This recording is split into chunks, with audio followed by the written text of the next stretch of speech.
नमस्कार प्रेक्षकांनो, निफाड तालुक्यातल्या पिंपळाव बसवंतच्या जोपूर रोड परिसरात आपण आता येऊन पोहोचलो आहे। आजचा विषय मुख्यमंत्री सहाय्यता निधी व धर्मादाय रुग्णालय मदत कक्ष यांच्या संयुक्त विद्यमानानं संपूर्ण नाशिक जिल्ह्यातील रुग्णांसाठी सर्वरोग निदान शिबिराचं आयोजन केलं आहे। या शिबिरासाठी विशेष करून प्रयत्न ज्यांनी केले हेच ते पिंपळावचे हेल्पलाईन समाजसेवी संघटना पिंपळाव बसवंत, ज्यांच्या हेल्पलाईन संघटनेची स्थापना अक्षय तृतीयेच्या दिवशी झाली होती आणि हेल्पलाईन या संघटनेने सदैवच रुग्णांच्या हितासाठी आरोग्यदायी उपक्रम राबवलेले आहे आणि सातत्याने हे काम गेल्या अनेक वर्षापासून ते करत आहे। आज पिंपळावच्या जोपूरच्या भूमीत आपण आल्यानंतर आपण बघू शकता की मुख्यमंत्री सामुदायिक आरोग्य शिबिरासाठी प्रचंड प्रमाणात रुग्णांची संख्या वाढत चाललेली आहे। त्याचप्रमाणे doctor Vasantrao Pawar medical college व संशोधन केंद्र मराठा विद्यापीठ समाज संस्थेच्या इथला देखील मोठा स्टाफ या संस्थेच्या माध्यमातून या शिबिरासाठी आलेला आहे आणि पिंपळावच्या परिसरातले अनेक वैयक्तिक स्वरूपाचे प्रायव्हेट हॉस्पिटल असतील त्यांचे डॉक्टर्स आणि त्यांच्या सर्व टीम्स देखील इथं उपलब्ध झालेले आहे। पिंपळगावचे भूमिपुत्र आणि निफाड तालुक्याचे आमदार दिलीप काका बनकर यांचं देखील आगमन झालेले आहे आणि अनेक जिल्ह्याचे मान्यवर नेते कंपनी देखील या शिबिरात येत आहे। तर एकंदरीत शिबिराचं स्वरूप काय हे देखील आपल्याला जाणायचं आहे, परंतु पिंपळावचे भूमिपुत्र रोहितजी बोडाई हे आपल्या गावासाठी नेहमीच सामाजिक, राजकीय, धार्मिक आणि वैद्यकीय स्वरूपाचं काम करत असतात आणि त्यांच्या संकल्पनेतून या सिव्हिल हॉस्पिटलला अनेक प्रकारचे उपक्रम देखील त्यांनी राबवलेले आहे। गेल्या काही दिवसापासून ते फायनल पॉईंट या चॅनलच्या संपर्कात होते। मुख्यमंत्री सहाय्यता निधी व धर्मादाय रुग्णालय मदत कक्ष यांच्या संयुक्त विद्यमानाने हेल्पलाईन संघटना यांच्या माध्यमातून तो शिबिर त्यांना घ्यायचं होतं। यासाठी रोहित यांनी विशेष उपक्रम आणि विशेष मेहनत घेतली, परंतु आता यानंतर पुढे जाऊन आपल्याला एकंदरीत संपूर्ण या शिबिराचं स्वरूप काय ते आपण टप्प्याटप्प्याने जाणून घेऊया। चला आपल्या आता वैद्यकीय प्रवासाला आपण सुरुवात करूया। कुठे कशा प्रकारचे नोंद होते हे देखील आपल्याला जाणून घ्यायचंय। आपण बघू शकतात की आता सर्व रुग्णांच्या नोंदणीची व्यवस्था अगदी हॉस्पिटलच्या जो बाहेरचा कॅम्पस आहे तिथून सुरुवात करते, इथं नोंदणी केली जाते, त्यांचं वजन केलं जातं, त्याचप्रमाणे उंची देखील मोजली जाते, नाव नोंदणी केली जाते। आता पुढच्या विभागात जाऊन आपण आरोग्याचं पुढचं शिबिर देखील जाणून घेऊया कशा प्रकारचं असेल। तुम्हाला कसं वाटलं सगळं शिबिराचं काय तपासणी व्यवस्थित झाली का? व्यवस्थित झाले, चांगले गोळ्या औषध गोळ्या भेटतंय? भेटताय. एकंदरीत शिबिर चांगलंय? हो. सही डॉक्टर बघितलं तुम्हाला? हो बघितलं सर. तुम्हाला सही डॉक्टरांनी बघितलं का? कसं वाटलं शिबिर? एकदम ओके वाटत. एकदम ओके। ताई तुमचं काय अडचण आहे? तुम्हाला मला पायाचा गॅप होता त्याच्यामुळे मी चेक करायला आली होती, छान वाटलं। आता गोळ्या औषध घेत आहे। बरं, तुमचं काय आजार होता? माझा बीपी बरं, काय व्यवस्थित तपास झाली? व्यवस्थित तपास झाले. तपास आजी, या शिबिर झाल्यानंतर तुमची तपासणी झाली का? झाली. बरं, आता काय सांगितलं मला पुढं ऑपरेशन आणि कुठं आहे ऑपरेशन करायला? मेडिकल मेडिकल कॉलेजला। हे सगळं शासकीय उपक्रम मध्ये होणार आहे त्यांनी सांगितलं। काय सांगता बरं, कागदपत्र आहे तुमच्या सगळे? आधार कार्ड, रेशन कार्ड, एकूण शिबिराचं सगळं व्यवस्थित वाटलं का? प्रतिसाद कसं वाटलं? काय बरं वाटलं. बरं, ठीक, चांगला आहे. चांगले गोळ्या औषध वगैरे हा सगळं औषध सगळं भेटलं. बरं, ठीक, ओके। हा बोला। मी आशा वर्कर आहे, सरला गणेश बारसे। इथं शिबिर एकदम व्यवस्थित म्हणजे व्यवस्थित पार पडलेले आहे आणि सगळ्या रुग्णांना पाहिजे ती सेवा मिळालेली आहे। गोळ्या औषधं सुद्धा व्यवस्थित येत आहे आणि सर्व म्हणजे स्टॉप जे आहे ते सुद्धा सगळ्यांनी सहकार्य केलेले। जे काय आमचे लाभार्थी होते त्यांना व्हीलचेअरची वगैरे सर्व गरज होती ते सुद्धा सर्व उपस्थित झालेलं आहे आणि एक्सरे वगैरे पण व्यवस्थित चेक करून आणि व्यवस्थित दाखवून त्याला गोळ्या औषध उपचार पण व्यवस्थित मिळतोय। कसं आहे शिबिर? काय तपासणी झाली? बोला। ECG वगैरे केलेला आहे, एक्सरे वगैरे काढलेला अतिशय उत्तम आहे आणि या शिबिराचा गोरगरिबाने आणि गावातील पिंपळगाव बसवंतच्या सर्व रहिवाशांनी किंवा इतर खेड्यापाड्यांनी चांगल्या प्रकारे प्रतिसाद दिला आहे। काही पेशंट अजून येत आहे, काही पेशंट अजून बरे होऊन जातात आहे, तरी हा शिबिर अत्यंत उत्कृष्ट प्रमाणात याची कार्यवाही चाललेली आहे। बाहेरच्या कॅम्पसमध्ये आशाताई बसलेल्या आहे ज्या गोल्डन कार्ड आणि अजून काय काम करता तुम्ही? आधार कार्डचं काम करण्याच्या नोंदीत आभा कार्ड आणि गोल्डन कार्ड याची नोंदणी आणि त्याच्या संदर्भात सगळं मार्गदर्शन या सर्व आशाताई करत आहे। शासकीय कर्मचारी जे आरोग्य मित्र आहे, गोल्डन कार्ड, आभा कार्ड आणि त्याचं काम करताय district coordinator doctor Pankaj Dabhade हे देखील आपल्या समवेत जोडले गेलेले आणि त्यांचं देखील इथं काम चाललेलं आहे। घेतले जातात स्क्रीनिंग मध्ये बीपी तपासल्यानंतर किती बीपी आहे आणि यानंतर त्याची नोंदणी करून पुढे त्यांना दुसऱ्या विभागात स्टेप बाय स्टेप पाठवलं जातं। ते सगळे विभाग आपल्याला बघायचे। त्यांचा सर्वात मुख्य रोल आहे अशा काही आशा वर्कर जोडल्या. किती दिवसापासून या शिबिराची आपण तयारी करत होतात? जवळजवळ 7-8 दिवस झाले. आम्ही व्हॉट्सअपला मेसेज, आमचं स्टेटस वगैरे ठेवलं, लोकांना प्रचार केला, सांगितलं, माहिती दिली त्यांना. काही परिपत्रक काही वगैरे वाटले का? परिपत्रक पण आमच्या व्हॉट्सअपद्वारे आम्ही त्यांना माहिती दिली आणि आमची होम व्हिजिट राहते, आम्ही त्याच्यामध्ये त्यांना सांगितलंय. तुम्ही गृह विजिट घेताना प्रत्येकाचे हो हो, काय एकंदरीत शिबिराचा अनुभव काय कसं वाटतं तुम्हाला? कशी लोकांची गर्दी? खूप लोक आलेले, प्रतिसाद खूप देतात आम्हाला लोक. याच्यानंतर शिबिरात जे पेशंट तपासल्यानंतर ज्यांना ऑपरेशनची गरज पडणार अशा सगळ्या शिबिरांच्या तपासानंतर जे ऑपरेशनची गरज असलेल्या पेशंटला आपण नंतर सगळी विचारणा करणार. हो करणार ना, त्यांना माहिती देणार, त्यांना विचारणार सगळ्या गोष्टी. हा, जेव्हा पाय माझा दुखत होता आणि मी डॉक्टरांना दाखवलं, डॉक्टर म्हणे त्याचा एक्सरे काढा, एक्सरे काढल्यानंतर तुम्हाला निदान सांगतो काय होतं. एक्सरे काढला का तुमचा? हो, एक्सरे काढ. म्हणजे ज्या प्रकारे त्यांनी सांगितलं त्या शिबिरात सगळ्या सुविधा भेटतात. सगळ्या सुविधा आहे, काहीच अडचण नाही इथे. फक्त अडचण एकच इथं की रस्त्यावरती आपलं महाराष्ट्र शासनाचा एक बोर्ड लावायला पाहिजे. कुठे? रस्त्याचे कोपऱ्यात. रस्ते, हा. बाकी शिबिरात डॉक्टर वगैरे हो, सर्व सगळं व्यवस्थित आहे, काही अडचण नाही. या काळजी. धन्यवाद. पीपीची स्क्रीनिंग झाल्यानंतर आपण बघू शकतात की शासकीय उपक्रमामध्ये आता पिंपळचे काही डॉक्टर असोसिएशनचे डॉक्टर बसलेले आहे, आजूबाजूचे डॉक्टर बसलेले आहे. इथं हृदयरोग संदर्भात आणि अन्य संदर्भात जे काही आजार असतील त्याची संपूर्ण सखोल चौकशी इथं केली जाते आणि तपासणी करून त्यावर औषध उपचारांच्या संदर्भात डॉक्टर मयूर पंजाबी असतील आणि त्यांची सर्व सहकारी टीम असेल. धन्यवाद. आपण आता बालरोग विभागात येऊन पोहोचलो आहे. या बालरोग विभागामध्ये सर्व छोटे बालक असतील ज्यांचं वय 1 वर्षापासून गेले साधारणतः 8-10 वर्षापर्यंत असेल अशा सर्व बालकांची तपासणीतले पीडियाट्रिक तज्ज्ञ हे सर्व करत आहे आणि आपण सर्व छोटे बालक देखील इथं बघू शकतो जे तपासणी अंतर्गत या शिबिरात दाखल झालेले आहे. दुसरा विभाग आपण सर्जरी विभाग बघू शकतो. सर्जरी विभागाचे सर्व डॉक्टर्स इथं जमले आहेत आणि सर्जरीच्या अंतर्गत काय काय आजार असतील या सर्वांचं एकदा तपासणी झाल्यानंतर ज्या पेशंटला खऱ्या अर्थानं ऑपरेशनची गरज पडणार आहे त्याचा फॉलोअप देखील इथंच घेतला जाईल. काय काय आपण आता स्त्रीरोग विभागात येऊन पोहोचलो आहे. स्त्रियांसाठी पॅप्समेअर नावाची जी महत्वपूर्ण टेस्ट आहे ही देखील इथंच होत आहे. त्यानंतर ECG देखील इथं होत आहे आणि सर्व तज्ज्ञ महिला डॉक्टर्स देखील इथं उपलब्ध आहे. महिलांच्या आरोग्यासंदर्भातली सर्व काळजी या शिबिराच्या माध्यमातून घेतली जाते आणि मॅडम आणि त्यांच्या अंडर असलेला सर्व स्टाफ. नेत्र या विभागात आलेल्या शिबिराच्या ह्या डोळ्यांच्या विभागामध्ये पेशंटला मोतीबिंदू आहे की नाही ते देखील तपासलं जाणार आहे. त्याचप्रमाणे इथं छोटी मशिनरी देखील डॉक्टर वसंतराव पवार मेडिकल कॉलेजच्या माध्यमातून आणण्यात गेली आहे आणि ज्या पेशंटला मोठ्या स्वरूपाच्या ऑपरेशनची गरज लागेल ते देखील हेच तज्ज्ञ डॉक्टर त्याची नोंद करतील आणि त्याचा फॉलोअप नंतर घेणार आहे. तर डोळ्याच्या संदर्भात चांगल्या प्रकारचं काम या विभागात चाललेलं दिसतंय. होमिओपॅथिक आणि ॲलोपॅथिक या विभागात आपण आता आल्यानंतर इथं बघू शकतात तज्ज्ञ डॉक्टर्स देखील इथं उपलब्ध आहे आणि सर्व प्रकारचे होमिओपॅथिक आणि ॲलोपॅथिकचे औषधं देखील आपण इथं बघू शकतो की रुग्णांना काय दुखतंय त्या अनुसाराने त्यांच्याशी संपूर्ण तपास करून या रुग्णांचे औषध देखील इथं उपलब्ध आहे. या प्रकारचे आयुर्वेदिक औषध देखील इथं उपलब्ध आहे. हे आपण बघू शकतात. प्रत्येक रुग्णाची तपासणी, वजन आणि त्याला असलेला आजार याची पूर्ण चौकशी करून यावर काम करण्याचं काम या टीमचं या शिबिरात चाललेलं आहे. कान, नाक, घसा या विभागात आपण आलोय. इथं देखील काही तज्ज्ञ डॉक्टर्स उपलब्ध आहे आणि आपण बघू शकता की कान, नाक, घशा संदर्भात सर्व प्रकारच्या तपासण्या देखील इथं होत आहेत आणि ज्या पेशंटला खऱ्या अर्थानं ऑपरेशनची गरज पडणाऱ्या अशा पेशंटांची नोंद करून त्यांना वेगवेगळ्या हॉस्पिटलमध्ये रेफर केलं जाईल. कान, नाक, घसा तज्ज्ञ विभाग. अस्थिरोग विभागात आपण आता येऊन पोहोचलो आहे. हाडांच्या संदर्भात ज्या काही समस्या असतील, ज्या प्रकारचे ऑपरेशन्स असतील, इम्प्लांट टाकणं असेल, जॉईंट ऑपरेशन असतील आणि सर्व प्रकारची तपासणी या विभागात केली जाते. मेडिकल कॉलेज आणि इतर सर्व हॉस्पिटलचे सर्व तज्ज्ञ डॉक्टर्स इथं उपलब्ध आहे. नाव नोंदणी देखील चाललेली आहे आणि ज्या पेशंटला ऑपरेशनची गरज पडणार आहे त्यांचा देखील पाठपुरावा या शिबिराच्या अंतर्गतच नंतर केला जाणार आहे. बघू शकता आपण हाडांचा विभाग. शिबिराच्या अंतर्गत असलेले औषध उपचार ज्याप्रमाणे डॉक्टरांनी ट्रीटमेंट केल्यानंतर कोणते औषध महत्वाचे अतिशय सुंदर प्रकारचे आणि ब्रँडेड औषध आपण बघू शकतात इथंच उपलब्ध होत आहे सगळ्या रुग्णांसाठी. मुख्यमंत्री सहायता निधी आणि हेल्पलाईन या संस्थेच्या अंतर्गत जो चाललेला विषय आहे, सुंदर प्रकारचं काम या शिबिराच्या मधून औषध उपचार देखील इथं चालू आहे. काय या आजच्या शिबिरामध्ये आपल्या एकंदरीत कामगिरीचं काय स्वरूप आहे? इथे आम्ही आलेल्या नागरिकांची आयुष्यमान कार्ड व आभा कार्ड यांची नोंदणी चालू आहे आणि चांगला प्रतिसाद मिळतोय. आतापर्यंत किती पेशंटनी सगळी नोंदणी केली? साधारण 30 ते 40 आयुष्यमान कार्ड तयार झालेत, 10 ते 12 आभा कार्ड तयार झालेत. धन्यवाद राजा भाऊ. ओके. पिंपळगावचे भूमिपुत्र आणि निपाड तालुक्याचे कार्यसम्राट आमदार दिलीप काका बनकर फायनल पॉईंट या चॅनल समोर जोडले.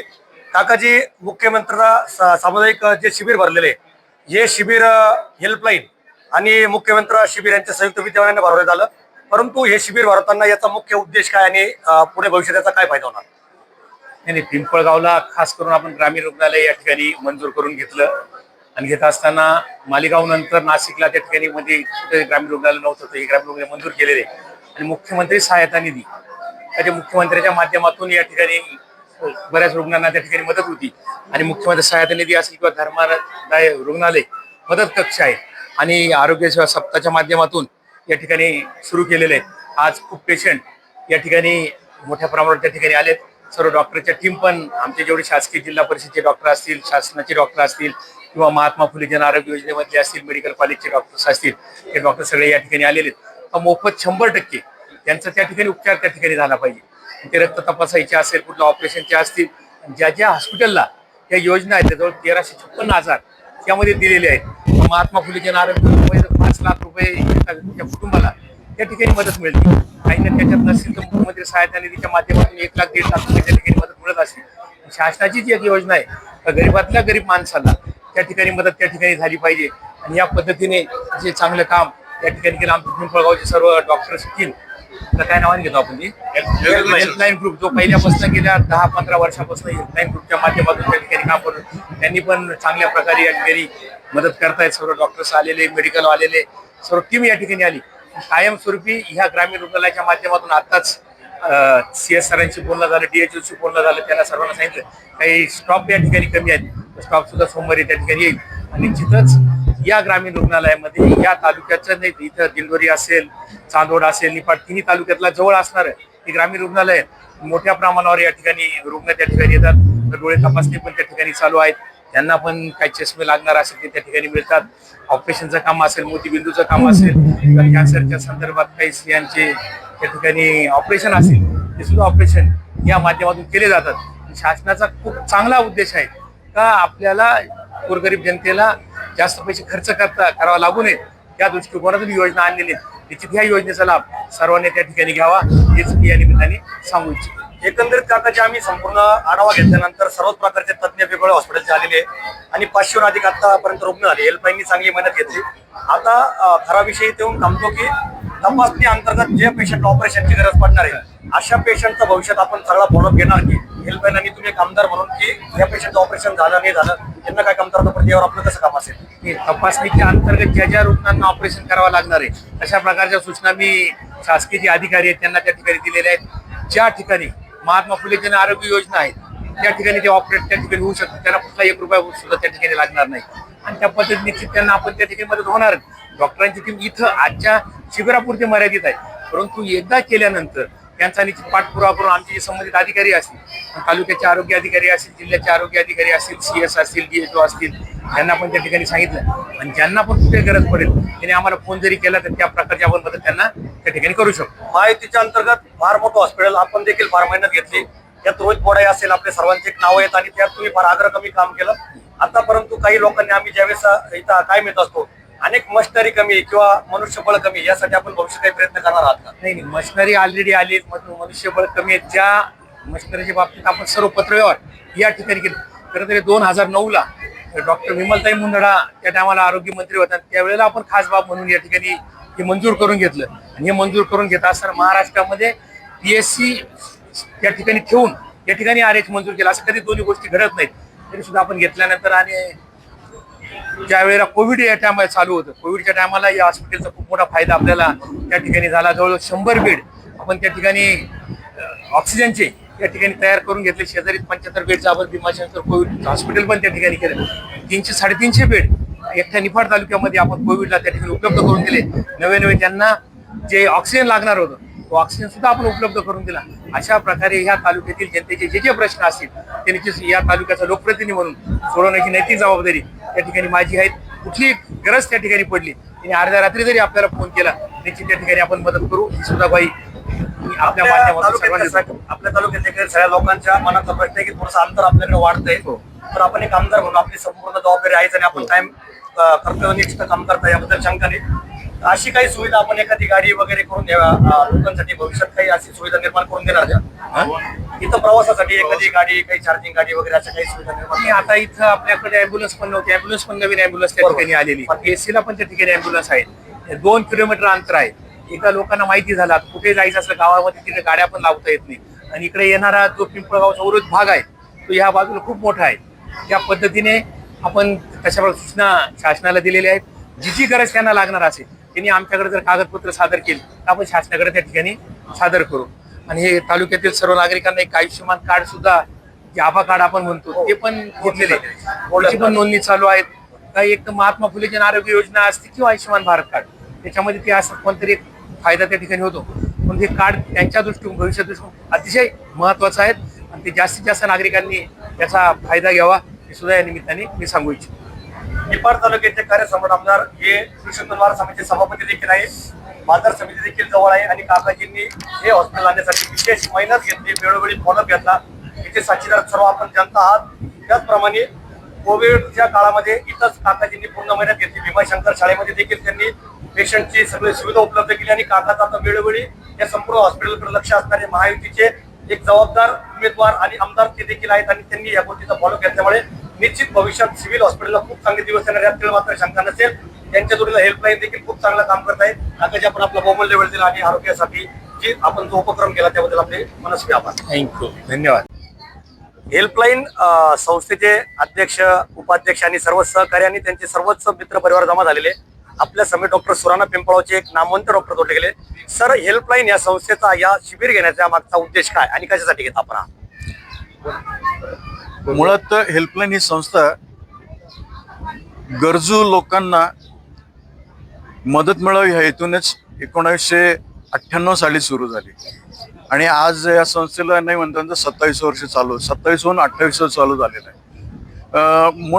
आजचा शिबिर घेण्याचं उद्दिष्ट एकच आहे की गव्हर्नमेंटच्या ज्या स्कीम्स आहेत, गव्हर्नमेंटच्या आरोग्यविषयी ज्या स्कीम्स आहेत त्या जनमानसापर्यंत पोहोचाव्यात आणि त्याचा फायदा जास्तीत जास्त गरीब रुग्णांना आणि गरजू व्यक्तींना व्हावा या हेतूने होतो. आणि गव्हर्नमेंट बऱ्याच स्कीम्स आणतात परंतु जनमानसापर्यंत त्या पोहोचत नाही. त्या पोहोचवण्याचा उद्दिष्ट पण होता.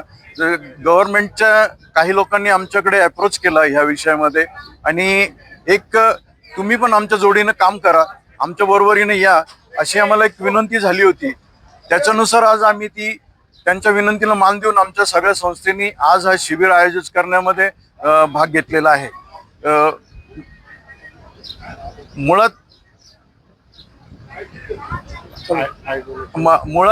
आमच्या संस्थेचं अजून एक उद्दिष्ट आहे. गेल्या जवळजवळ 15 वर्षापासून नेत्रदानाचं आम्ही एक नेत्रदान विषयी आम्ही एक काम करतो. प्रत्येक वर्षी भरपूर नेत्रदान पिंपळगाव शहरातून होतात आणि पिंपळगाव आणि परिसरातलं शहर होतात. कधी कधी आमच्या रिलेटिव्ह मध्ये आम्ही बाहेरगावी पण असतो, तिथून आम्ही नेत्रदान करतो. नेत्रदान ही आज काळाची गरज झालेली आहे.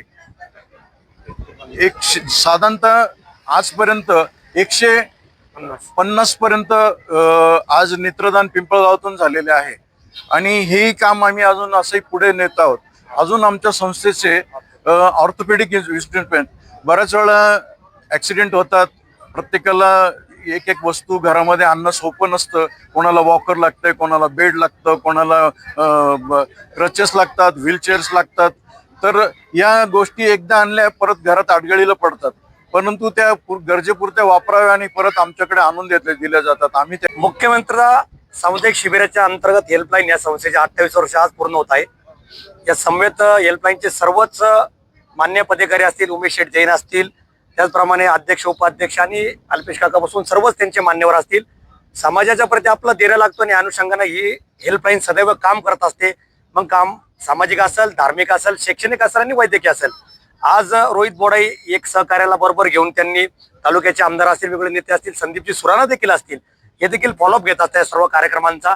आणि भविष्यात त्यांनी मागच्या भूतकाळामध्ये कोविडवर काम केलं, त्याचप्रमाणे कावीळ या रोगावर देखील काम केलं. आणि हेल्पलाईन ही एक अशी संस्था आहे, आपल्या हक्काची संस्था आहे.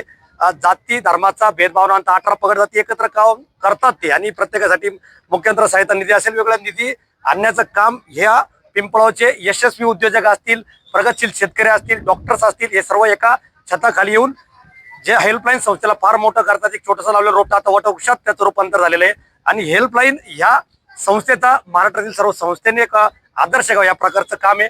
फायनल पॉईंट समेत आपण सर्व जोडल्याने आपण चांगला उपक्रम करता. आपल्या संपूर्ण आरोग्यदायी वाटचालीस आमच्या खूप साऱ्या शुभेच्छा आणि असंच आपण काम करा या शुभेच्छा त्यांनी फायनल पॉईंटला तोडले याबद्दल आपले धन्यवाद. धन्वंतरी हॉस्पिटलचे संस्थापक आणि ज्यांचं सामाजिक वैद्यकीय काम अतिशय उल्लेखनीय आहे या मुख्यमंत्री सामुदायिक शिबिरासाठी आपल्या समोर जोडले गेलेले डॉक्टर महेश बुक सर, या शिबिराचा सगळ्यात महत्त्वाचं आमची हेल्पलाईन सोशल वेलफेअर ग्रुपची आहे. आज सोशल कामासाठी सगळीकडे आम्ही निफाड तालुक्यात सर्व ठिकाणी आम्ही काम करत आलेलो आहे. आणि आमचं या शिबिराचा घ्यायचा उद्देश असा होता का सर्वसामान्य लोकांपर्यंत, गरजू लोकांपर्यंत आम्हाला पोहोचायचं होतं, तर त्यांच्या आरोग्याची काळजी घेण्यासाठी आम्हाला पोहोचायचं होतं. आणि या शिबिरात आतापर्यंत 500 रुग्णांनी रुग्ण नोंदणी केली आहे आणि त्यांनी शिबिराचा लाभ घेतला आहे. या शिबिराच्या माध्यमातून जे काही रुग्ण आहे ज्यांचं कोणाचं काही ऑपरेशन्स वगैरे निघणार आहे तर आम्ही महात्मा ज्योतिबा फुले योजना व PMJY योजनेतनं आम्ही सर्वसाधारण मोफत आम्ही यांच्यावरती उपचार करणार आहे. हा आमचं ध्येय आहे. या शिबिराचं हेच आमचं मुख्य ध्येय आहे. धन्यवाद सर. फायनल पॉईंट समेत या लोकप्रिय खासदार साहेब आपल्या समेत जोडले वगैरे सर, आपलं फायनल पॉईंट स्वागत असेल. मुख्यमंत्री सहायता निधी व धर्मदाय रुग्णालय कक्ष यांच्या समन्वयाने आज पिंपळगावची हेल्पलाईन हा शिबिर पिंपळगावच्या जोपूर रोड परिसरात आज हे शिबिर भरवण्यात आलं. आपण एकंदरीत संपूर्ण शिबिराचा सराव केला. आपल्याला एकंदरीत काय संपूर्ण शिबिराचं स्वरूप काय वाटलं आणि या शिबिरामागचा उद्देश काय असेल? मुख्यमंत्री सामुदायिक आरोग्य शिबिर आज या ग्रामीण रुग्णालय पिंपळगाव बसवंत या ठिकाणी संपन्न होत आहे. शासनाचा आरोग्य विभाग त्याचप्रमाणे पिंपळगाव बसवंतीतील हेल्पलाईन ग्रुप आणि ग्रामीण रुग्णालय पिंपळगाव यांच्या विद्यमाने हे संयुक्त आरोग्य शिबिर होत आहे. आणि मी आज सगळ्या कक्षांना भेट दिल्यानंतर आज पिंपळगावकरांचा उदंड प्रतिसाद, जवळजवळ आतापर्यंत 500च्या पेक्षा जास्त रुग्णांनी या शिबिराचा लाभ घेतला आहे. आणि त्यातून नक्कीच ठीक आहे, ज्यांची प्रकृती चांगली आहे तर त्यांना फार काही नाही, परंतु ज्यांना वेगवेगळ्या प्रकारचे आजार आहे या शिबिराच्या माध्यमातून त्याची माहिती आणि त्याचा एक डाटा हा संपूर्ण महाराष्ट्र शासनाच्या आरोग्य विभागाला असेल किंवा मेडिकल कॉलेज असेल किंवा हेल्पलाईन ग्रुपला या ठिकाणी उपलब्ध होणार आहे. आणि त्या माध्यमातून ज्या गरजू रुग्णांना जास्तीचे उपचार करायचे किंवा ऑपरेशन करायचे असेल ते करण्यासाठी लागणारं सहकार्य हे महाराष्ट्र शासन असेल किंवा मेडिकल कॉलेज आहे, आपला हेल्पलाईन ग्रुप, या सगळ्यांच्या माध्यमातून गरजू रुग्णांना पुढच्या भविष्याच्या दृष्टीने जे उपचार करायचे त्यासाठी नक्कीच चांगल्या पद्धतीची मदत या शिबिराच्या माध्यमातून होणार आहे. आणि एक शासनाचा जो उपक्रम आहे त्या उपक्रमाला फार मोठा हातभार या शिबिराच्या माध्यमातून लागून लोकांचं, शेवटी नागरिकांचं आरोग्य हे महत्वाचं आहे आणि ते आरोग्य चांगलं राखण्यासाठी या शिबिराचा चांगला उपयोग होईल असं मला वाटतं. या निमित्ताने मी अजूनही आवाहन करतो की जास्तीत जास्त रुग्णांनी, अजूनही आतापर्यंत 500च्या वर रुग्ण आलेले, अजूनही भरपूर वेळ हे शिबिर चालणार आहे, त्याचा जास्तीत जास्त लोकांनी लाभ घ्यावा. खासदार साहेब, एकंदरीत 4-5 तालुक्याचे लोक या शिबिराला जोडले गेलेले, परंतु जनतेच्या मनाचा सूर असा आहे की या रुग्णालयासाठी अनेक गोष्टींची कमतरता आहे. आपण खासदार म्हणून आपली एक नैतिक जबाबदारी असणार आहे, पण भविष्यातल्या ज्या काही गोष्टी कमी यासाठी आपण विशेष असा काय उपक्रम किंवा कुठली मुवमेंट घेणार आहे? आता आपण जर बघितलं तर आरोग्याच्या बाबतीमध्ये शासन एका बाजूला भरपूर पैसा खर्च करतं, परंतु पुरेसा स्टाफ या ग्रामीण रुग्णालयामध्ये किंवा मी अनेक तालुक्यामध्ये फिरतो, माझ्या मतदारसंघामध्ये फिरत असताना बऱ्याच ठिकाणी कर्मचाऱ्यांची कमतरता आहे, पुरेसे डॉक्टर नाहीये किंवा मशिनरी असून तो ऑपरेट करणारा, किंवा आता पाठीमागे बघितलं तुम्ही, पेट असेल, सुरगाणा असेल, कळवण असेल, मशिनरी आहेत सोनोग्राफीची, परंतु तिथं जो ऑपरेटर पाहिजे तो ऑपरेटर मिळत नाही. आणि अशा प्रकारे सर्वसामान्य रुग्णांची खूप हेळसांड या निमित्ताने होते. विशेषतः आदिवासी तालुक्यामध्ये तर फार म्हणजे ज्या गरोदर स्त्रिया आहेत त्या गरोदर स्त्रियांना जी 3-1 वेळा सोनोग्राफी करावी लागते आणि शेवटी कुठंतरी बस गाड्यामध्ये, जीप गाड्यामध्ये स्वतःचा जीव धोक्यात घालून प्रवास करावा लागतो. आणि त्यामुळे या सगळ्या सुविधा शासनाने यामध्ये दखल घेऊन आरोग्य विभागाच्या जेवढ्या जागा असतील, कारण एका बाजूला शिक्षण आणि दुसऱ्या बाजूला आरोग्य हे आपल्या देशाच्या दृष्टीने फार महत्वाचं आहे आणि ज्या जागा रिक्त असतील त्या ताबडतोब भरण्यासाठी आमचे प्रयत्न चालले. परंतु या माध्यमातून मी शासनाला विनंती करतो की त्या जागा ताबडतोब भराव्यात आणि चांगल्या प्रकारची सुविधा जनतेला द्यावी. लोकप्रिय खासदार बगरे सर आपल्या समेत जोडले गेले. सामुदायिक आरोग्य शिबिरासाठी त्यांनी विशेष बहुमूल्य वेळ दिला आणि त्याचप्रमाणे हेल्पलाईनचा केलेल्या कामाचं की त्यांनी कौतुक केलं. अपुरा मनुष्यबळ आणि अनेक वस्तूंची कमतरता आहे, परंतु सर यांनी सांगितलं की आम्ही देखील शासनाचा वेळोवेळी फॉलोअप घेऊ स्थानिक आमदार असतील, खासदार साहेब असतील, यांच्या माध्यमातून निश्चित आता सुगीचे दिवस या हॉस्पिटलला असं वाटायला लागलं. सर, आपण आपला बहुमूल्य वेळ दिला आणि रुग्णांच्या वतीची जागरूकता ठेवली त्याबद्दल फायनल पॉईंट आपले विशेष आपण थँक्यू.